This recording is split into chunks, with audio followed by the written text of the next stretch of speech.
Okay, so I want to look at the main events and go along and look at these scenarios. So 1986, hospitalized with meningitis. Well, you don't really see, we're not looking at time. We don't, the sixth house isn't really difficult, isn't really afflicted, but there is Neptune's affecting her Mars and her Sun, which could cause some weakness or some puzzles that come in.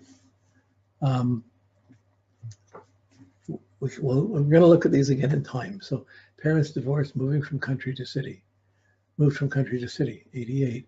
So the parents who divorced, it's not standing like in the seventh house is not there, but the moon is afflicted, opposed by Pluto. The Saturn is afflicted, is under stress, it's squared by Uranus and Jupiter. And the Sun has affliction, so that has so that the parents divorcing, the judgment, Saturn in the seventh house, and the eighth house is here. What's responsible? What's trustworthy relation? How do our parents trust each other? How come they didn't, or what happened? These are going to be strong judgments that her Virgo Sun is going to analyze, and her Mercury Venus, her sense of self-worth is going to be tied up at how she's aligned with her parents and who's to blame. Does she stay aligned with the mother or the father, or what happens? So she's going to be very strongly judgmental eighth house and socially conscious, based on how that the parents got divorced and they changed countries and moved. You know, we had a sense of that from the moon and Jupiter being in the third house in Aries anyways, impulsive change suddenly. But so that's kind of there. We're just trying to weave it in. 89, her brother was diagnosed with schizophrenia and mother with panic disorder and clinical depression. Okay, this is just after divorce. Okay, the next year. And brother, siblings, the moon and Jupiter in the third house, opposed by Pluto. And Jupiter's opposed by Uranus. There's difficult aspects to them. And that the schizophrenia with the brother, there's one thing, but if a brother has it, how come she has it or doesn't have it? That's judgment, thinking. And the moon too, with the mom being there.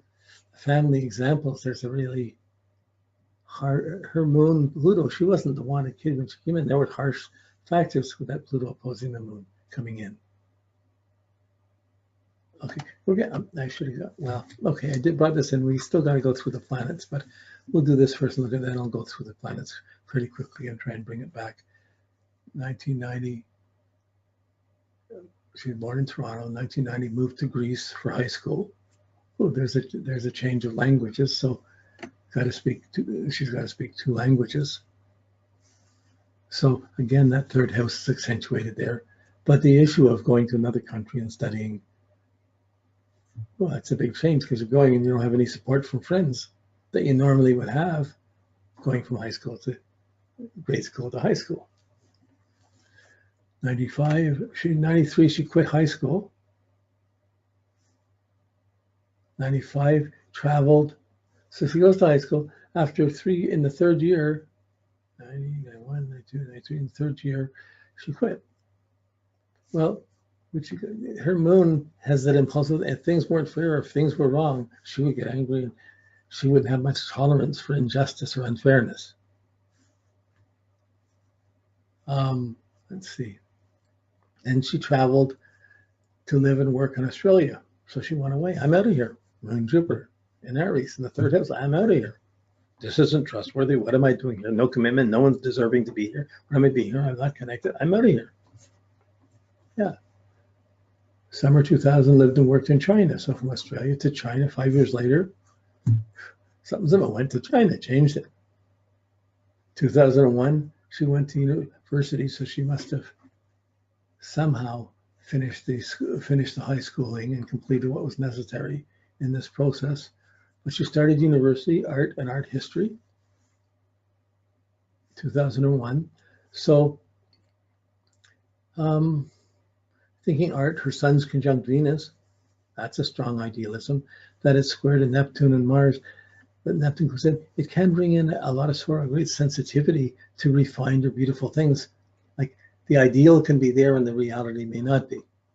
But you can see the drive to want to know these things.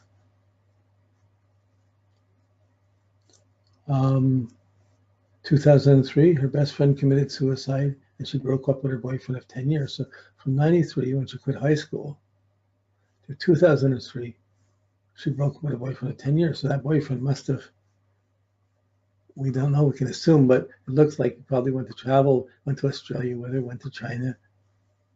Then she started university, and then the best friend committed suicide and they broke up with the fling. So it's funny, this double thing comes in. But why I say that is just at 89, 14 years earlier, her brother was diagnosed with schizophrenia after parents divorced, and the mom had clinical depression.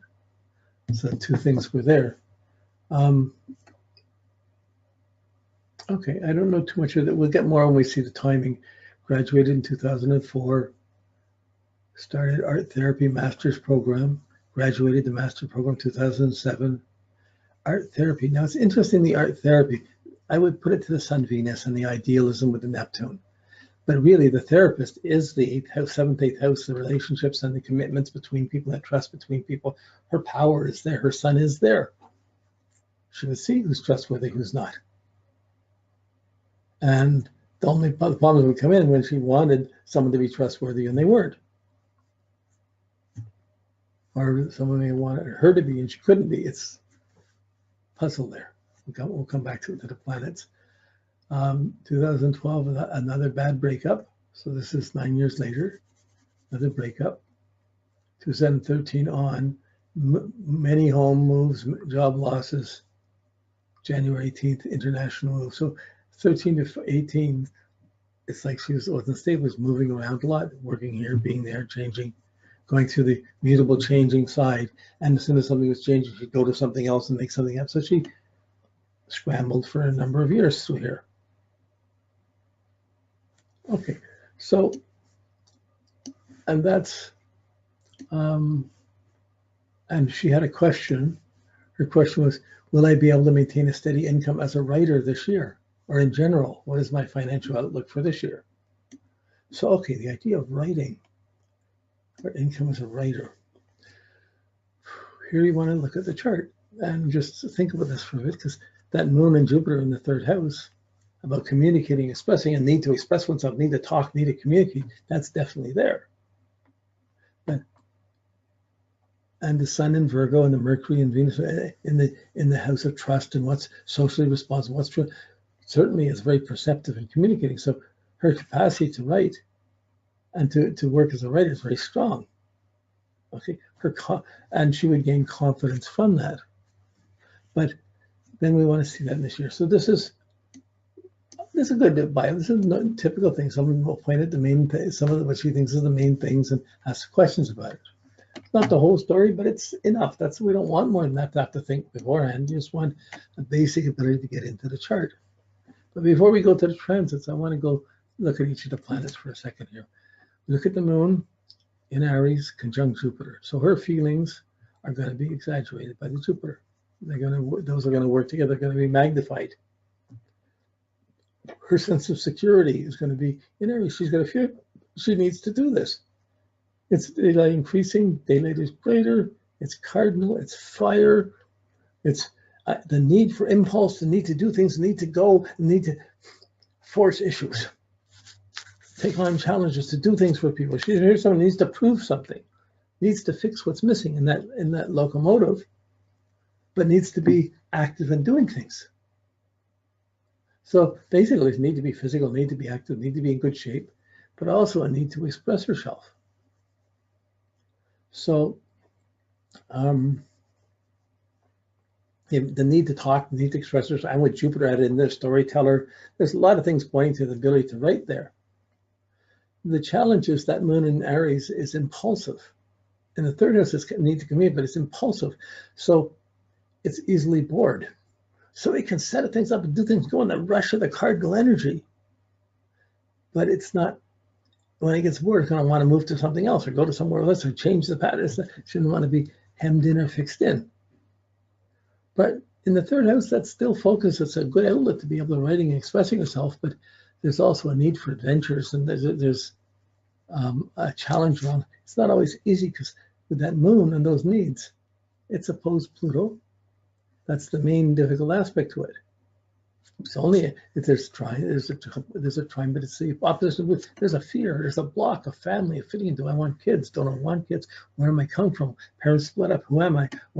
How? So there's a fear of being controlled, a need to be over controlled, but a fear of surrendering too. A block. So there's some confrontation or power struggle around this moon, and writing would almost be a therapy for her, being able to express and communicate the things that have happened. It would let the pressure off that would build up on that moon Pluto. Any of the outer planets to the inner planets, you almost expect there's a sort of abusive element to it. So Pluto to the moon, outermost to the innermost, that's abusive. It's like she was probably expected to be as good a son as anyone else, but she wasn't. So Pluto was there. So even with her parents, they were already not really together that much when she was born. And the mom had a rough time of it. The moon Pluto wasn't being supported. And a few years later, that played out. So like she was born in 75. At 86, she was sick. So 11, she got sick. By 13, her parents are splitting up. So they didn't get all the way through on this. So her chart, your chart is the situation between her parents when she's born. It's the world she came into. So they acted out. And that's how she has these complexes, and that's how the soul came in to take them on. So, okay, that moon Pluto, outstanding thing with the moon, and the conjunction to Jupiter needs to do, to travel, to explain, to go something, make something happen for her, not just sit and take it.